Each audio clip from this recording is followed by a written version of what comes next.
Okay guys, this is the continuation of the discussion video on the kaiju. All of my parts have arrived. Let's see what we got here. So, as discussed in the last video, the issue I had with the steering, I picked up this part.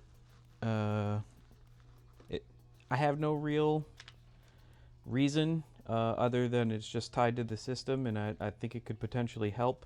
And I had an issue with the truck and this part on the plastic saver being way too tight. So I figure, what the heck, it's cheap, let's give it a shot. I also have the aluminum upgrade replacement for the servo horn. However, I have that TRX4 version in there, and that's working well, so I'm going to stick with that for now. I have these other two aluminum ones, as well as the stock super stripped version of it. Let's see, what else we got here. These are the two pinions. I got a replacement one for the stock, which turns out to be 10 tooth is the stock one, and I picked up an 11 for a little speed and maybe a little better fitment. We'll see what happens there. I also picked up a spare front and rear diff and a center differential, although it has not arrived yet. I picked this up just in case something happened to one of the other ones in the short period where it felt a little chunky. And I also picked up these drive cup sleeves from Extreme RC Precision, and I thought it would be easier to, try it on one that wasn't running. And that's them fit. It looks pretty good. It is definitely precision machined, for sure. There's a couple little burrs in there that I'm going to go over and take out, but other than that, they look pretty good. I feel like it's a little expensive. However, if it stops you from destroying cups, I feel like it's good in the long run. And I believe it's better than the bearing solution in general, because the bearings don't go all the way to the tip. They tend to sit somewhere, a few millimeters down, and I feel like it's creating a wear point. I've seen some pretty chewed up dog bones from that wear point. This might have it too, because there is, I don't know if you can see it, there is a tiny little lip there. But we'll see how it goes. In general, I figure some protection is better than none. Let's see what else we get. I got two Spur Gears. This is the plastic part number.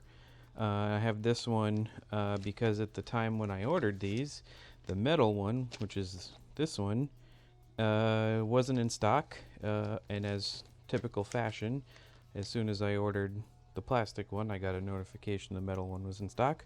So I picked that up. I also picked up these upper shock caps, aluminum, because the stock ones are plastic.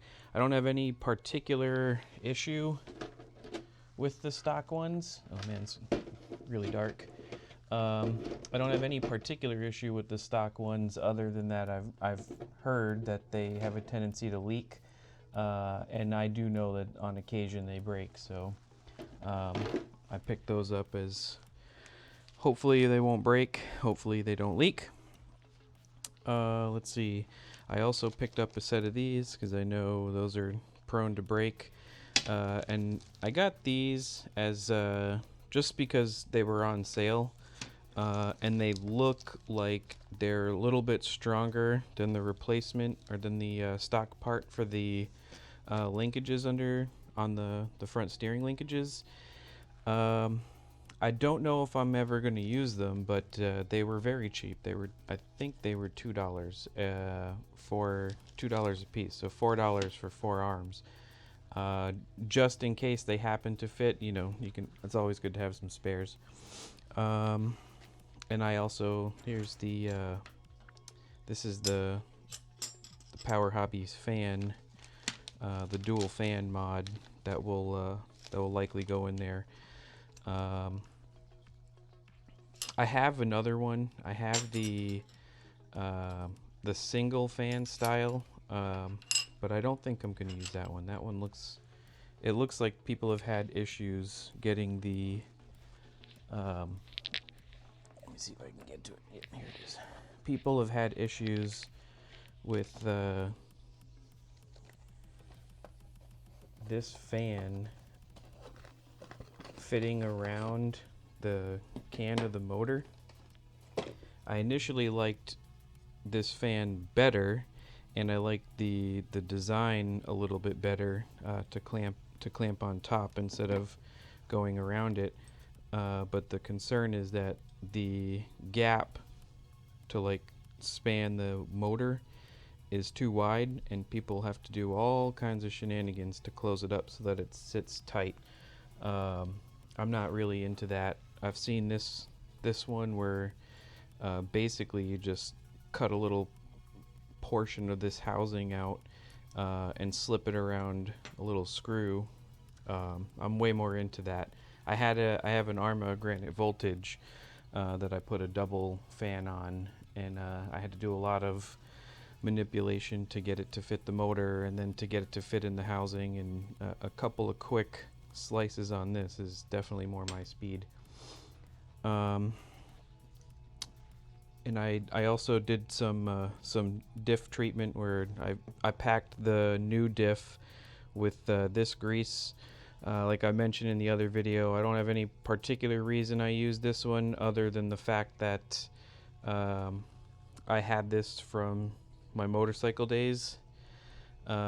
Same with this. I put a little bit of this inside the oil, or inside the grease. Other than the fact that that's what I used to do, it's basically the only reason I did it.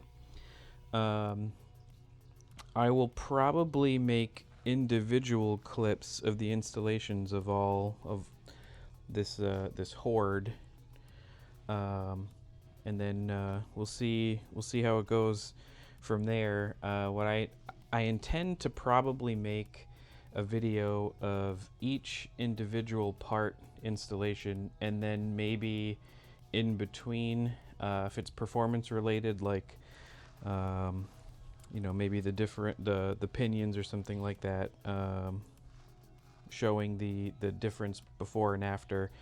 I didn't get any runtime video of the truck before I did the sway bar install, and the shock tower mod. So basically it's just going to be my it's going to be the difference between how I feel, and it feels like it definitely doesn't roll over as much anymore. Well, I shouldn't say feels like it doesn't. It doesn't tip. It doesn't do the velocity tip anymore. Between those two mods, shock tower mods, where you take the bottom of the bottom shock mount and put it to the lowest, outermost position, and then the sway bar, it doesn't roll anymore. I will probably, I don't have a good way to do GPS anymore. I might try to download the phone app one and show the difference with the 10 tooth, or not.